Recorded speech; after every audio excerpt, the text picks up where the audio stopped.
Será que América e Goiás vão seguir os mesmos passos de Atlético Goianiense e Ceará?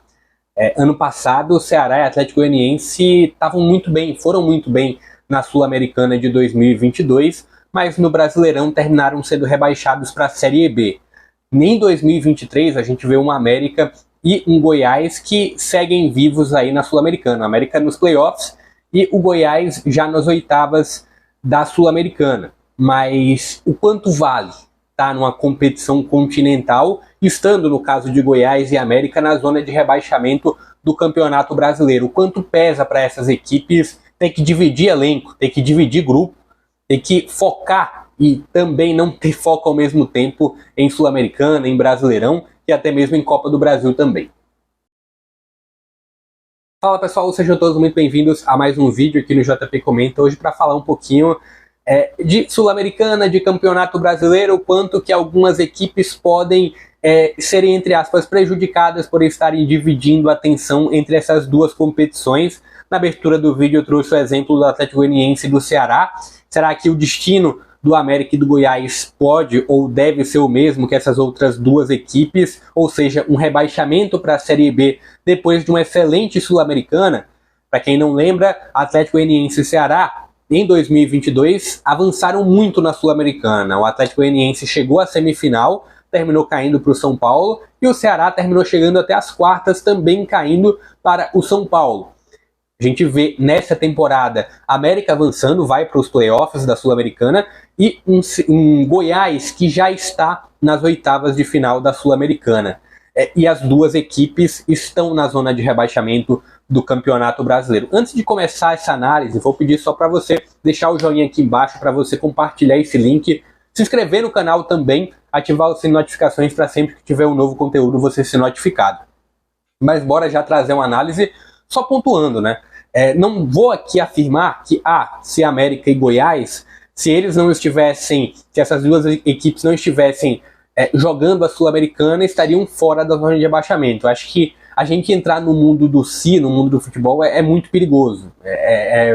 Vai começar numa especulação muito grande. Não vou entrar nesse mérito, vou trazer apenas alguns pensamentos.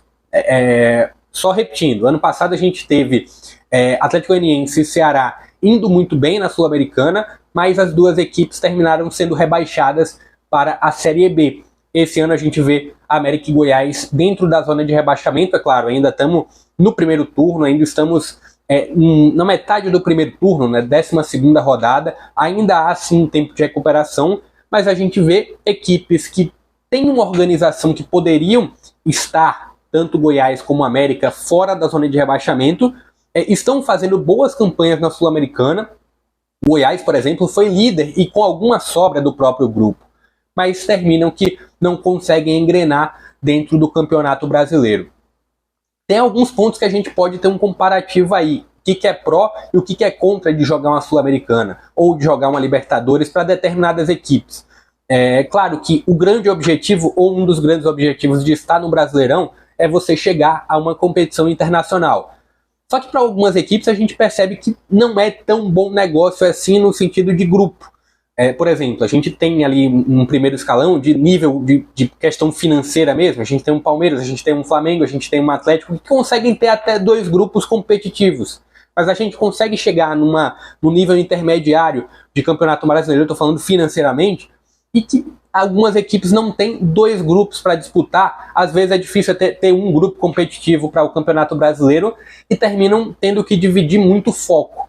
Eu acho que pode ser muito ponto de Atlético Goianiense e Ceará, no caso do ano passado, que tinham equipes até boas, competitivas, mas que tiveram que dividir muito foco e terminaram sendo rebaixadas no Campeonato Brasileiro. E o caso de América e Goiás. Tem equipes razoavelmente competitivas, não à toa ainda seguem vivos na Sul-Americana. A gente vê uma América que teve num grupo do Milionários, do Defensa e Justiça e do Peñarol.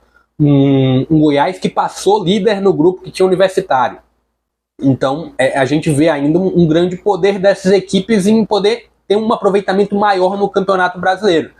Mas eu acho que grande parte dessa falta de aproveitamento, desse nível de atuação abaixo, vai muito da questão de estar dividindo a atenção, estar dividindo o foco entre Sul-Americana e Campeonato Brasileiro. No caso do América ainda tem a Copa do Brasil. Então termina você disputando e gerando a intensidade maior. Você tem a logística da viagem, você tem um jogo de Copa que normalmente é mais desgastante do que um jogo de Campeonato Brasileiro, um jogo de pontos corridos. Eu acho que isso influencia demais no aproveitamento que essas equipes vão tendo no Campeonato Brasileiro.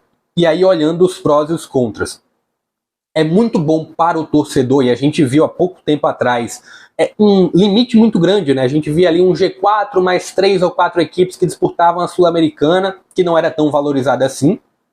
E agora a gente vê praticamente todos os brasileiros da primeira divisão jogando uma Sul-Americana, por exemplo. Só os que terminam subindo, ou uma ou duas equipes da primeira divisão do ano passado, que não vão para a Sul-Americana. Só que aí você gera esse atrativo para o torcedor, termina valorizando um pouco a marca, sim. Você está disputando uma competição internacional, valoriza o clube, e tem um retorno financeiro ali da Conmebol, né? Você tem um retorno de partida, de classificação, e por outro lado você tem esse desgaste. Você, com um grupo muitas vezes limitado em sentido de peças, de opções, você tem ali no máximo 11 ou 12, 13, 14 jogadores para disputar, ter competitividade num ano, e você termina que divide ele para 2, e no caso do América até 3 competições, colocando a Copa do Brasil.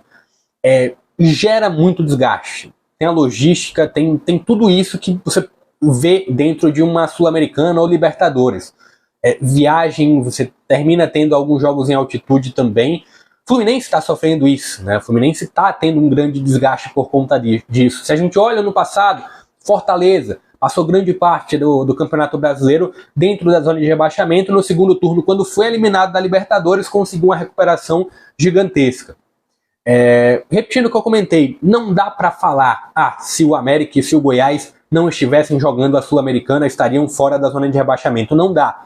Mas, na minha opinião, era muito provável que as duas equipes estariam com um aproveitamento melhor no Campeonato Brasileiro se não estivessem jogando a Sul-Americana. Se não, vamos lá, não estaria na primeira metade da tabela, mas, na minha opinião, os 90% de certeza que estariam fora da zona de rebaixamento. Queria também a sua opinião sobre isso aqui embaixo, o que você acha sobre essas situações, sobre essa divisão de atenção. Comentei, né, Atlético Goianiense e Ceará tinham grupos bons ano passado, chegaram longe na Sul-Americana, mas no Brasileirão não conseguiram ter o mesmo aproveitamento. América e Goiás, será que seguirão os mesmos passos? Deixa aqui a sua opinião, deixa o seu comentário.